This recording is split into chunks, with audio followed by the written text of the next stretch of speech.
Hey everyone, welcome to Cordova's Kitchen. My name is April and today we're going to be making some sourdough bread. In the first picture that you saw, that was our pre-ferment for our bread.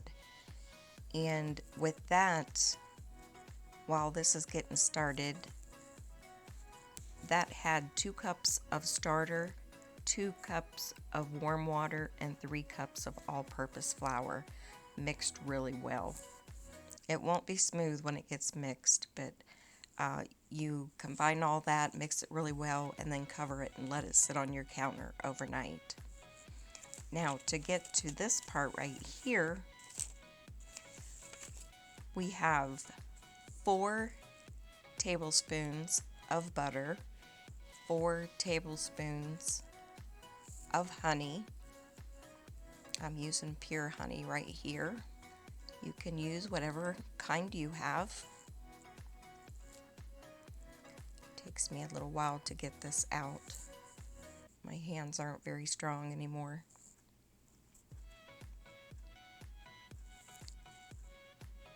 And after we add the honey, we're going to add 2 teaspoons of salt.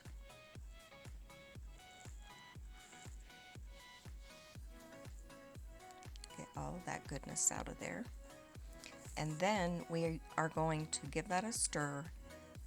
And then we are going to add 3 cups of milk. Now I use whole milk for this. It'd be even better if you had a buttermilk or something like that, but I'm just using whole milk.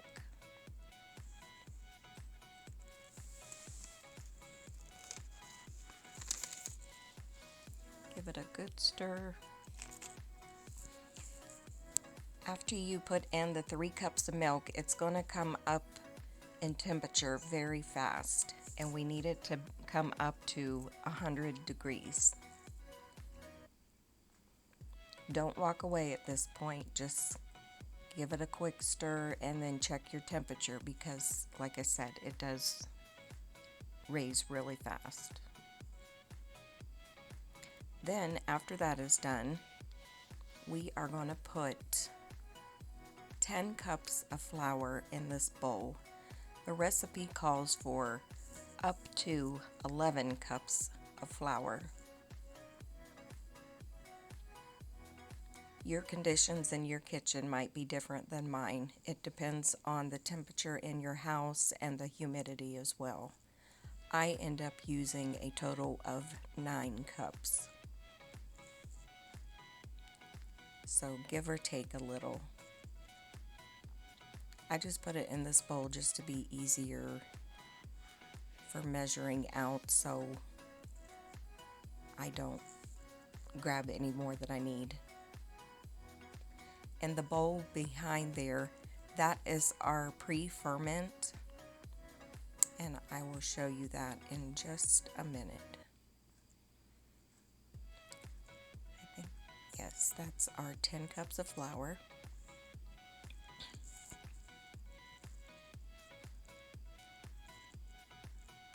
We're going to get our stand mixer bowl as well. This is our pre-ferment. Look how nice that looks. We're going to dump our pre-ferment into our stand mixer bowl.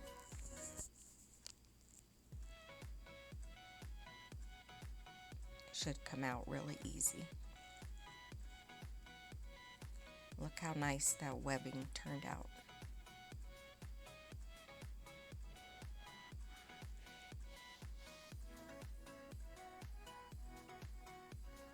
Get every bit of it out.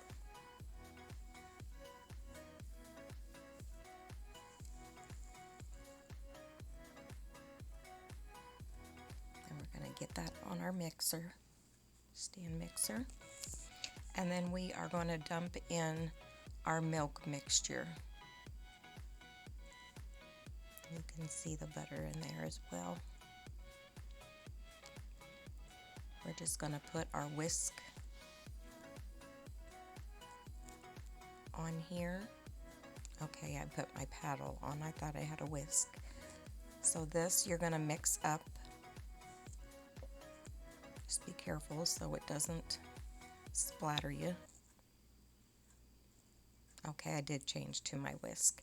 It does mix up a little bit better if you use the whisk at this point, and then eventually we're going to switch over to our dough hook.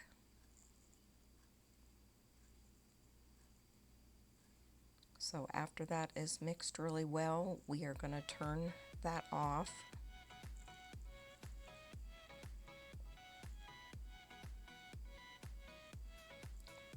And then we are going to start adding our flour.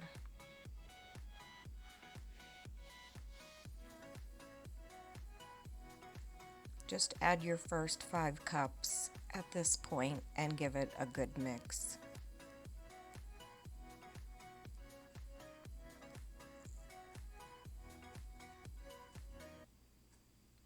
That way it'll help make sure that you get it all incorporated really well.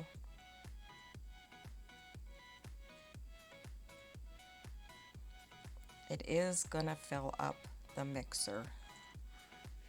I do have a small bowl on mine. I need to order a larger one. Just give this a mix.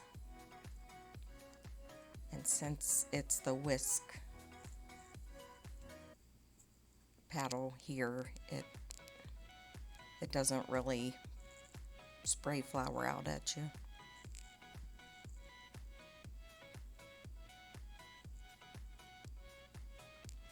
So now that that is in, we are going to add, I think I add 4 right here.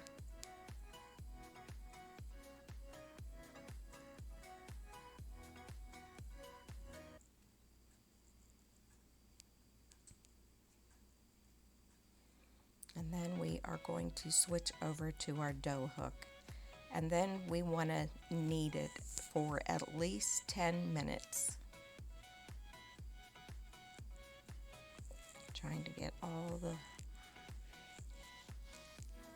last drop out of there.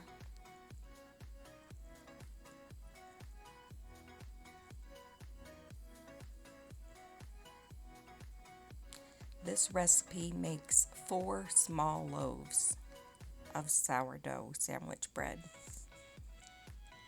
Look at how nice that looks. I do take it out and knead it a little bit by hand as well, but you don't have to. Here I'm just flouring the bottom of my bowl, and that is the dough after it is kneaded. So right here I am just grabbing a shower cap. I use those to cover up my dough. It makes things a lot easier. Or you can use plastic wrap if you don't have a shower cap. Now here you're gonna wait till that dough is doubled in size. So that's gonna be your first rise. Then you're gonna go and get a little bit of oil in each one of your loaf pans and just spread it all around. Get it in all the corners.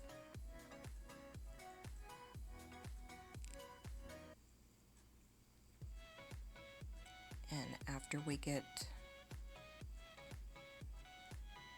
the pans all greased, then we are going to start shaping our loaves.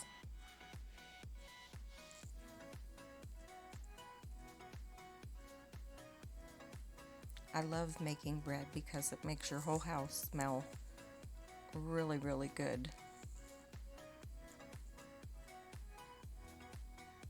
Just taking a little bit out from the other pan because I had more in that one. Just get it all in your corners. And then I'm just going to sit them up on the ledge there just to get them out of the way while I'm shaping the dough into the loaves.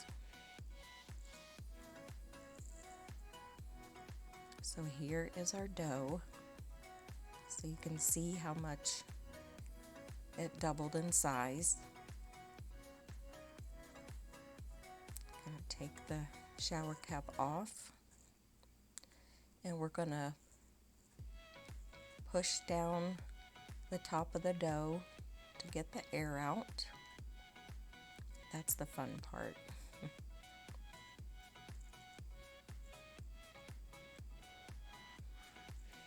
So then we're just gonna take it out and put it on the counter. As you can see, it comes out very easily.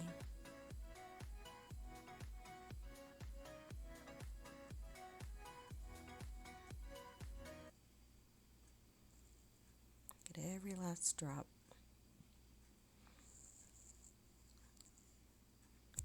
Okay, like I said, this makes 4 loaves, so we're going to use a bench scraper or use whatever you have, and we are going to cut it into 4 pieces.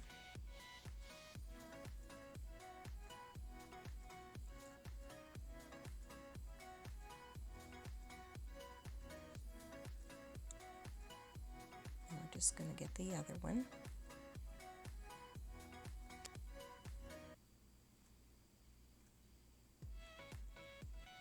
I put a little bit of flour under it just so it doesn't stick.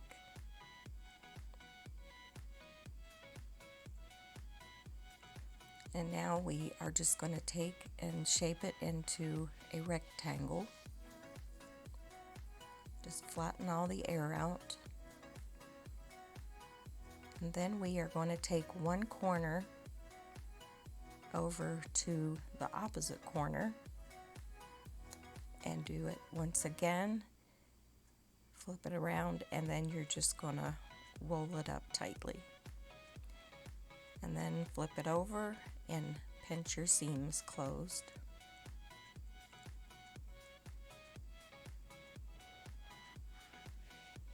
And turn it over and just give it a little rock, and that helps it seal it as well. Put it in the shape of your loaf and place it in your pan. And do the other 3 the same way. Flatten all the air out. Put it into a rectangle. Take one corner to the opposite.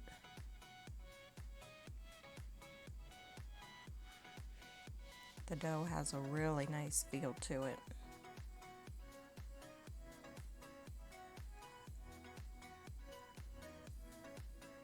Again, after pinching your seams closed, flip it over and just give it a little rock. Shape it into your loaves.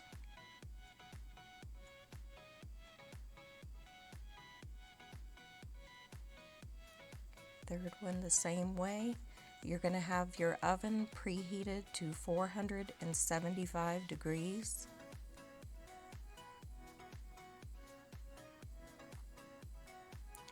And you can do that while you are waiting for this to do its second rise.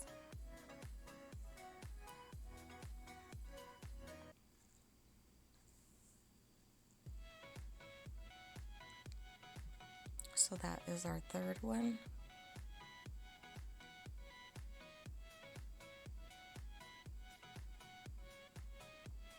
And our last one. After this one gets shaped and put in its pan, I just clean up a little bit, and then you are just going to cover all of your loaves and let it do its second rise until it's doubled in size once again. You can do the little poke test that some people do. After they think their dough is ready, you can give a little poke with your finger, and if it comes out really slowly, then your dough is ready to get in the oven. So here I'm just wiping up a little bit so I have a spot to put my loaves.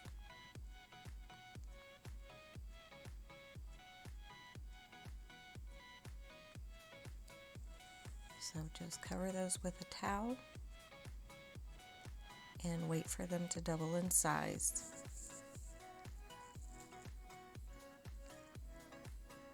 Now here they have risen, so my oven is at 475. We're going to put them in there for 20 minutes. And then we are going to go back in and we are just going to turn our pan around for another 15 minutes. And you want them to come to the temperature between 190 degrees to 200 degrees. And that way you will know that the inside is finished cooking.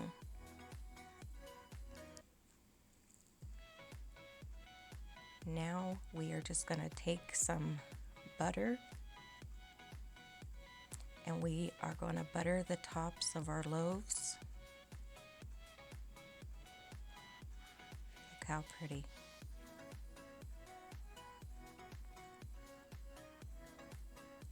And they turn out wonderful.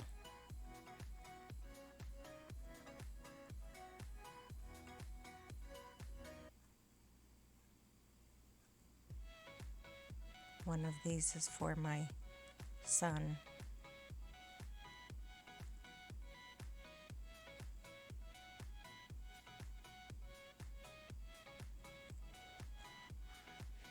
Please subscribe if you haven't subscribed yet, and click your the notification bell so you can get notified every time I post a new video. I'm trying to grow my YouTube channel.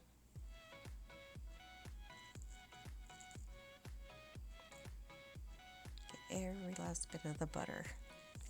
And the butter makes the crust turn soft. It won't be so hard. So that makes it a lot better. We like soft bread.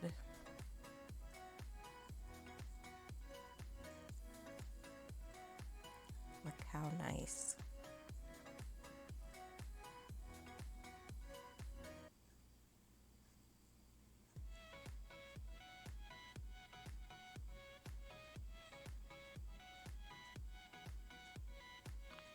My pot holders are clean.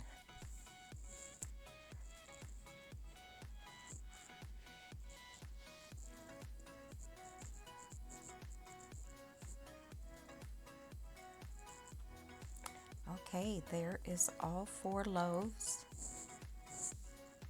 Put on the cooling rack.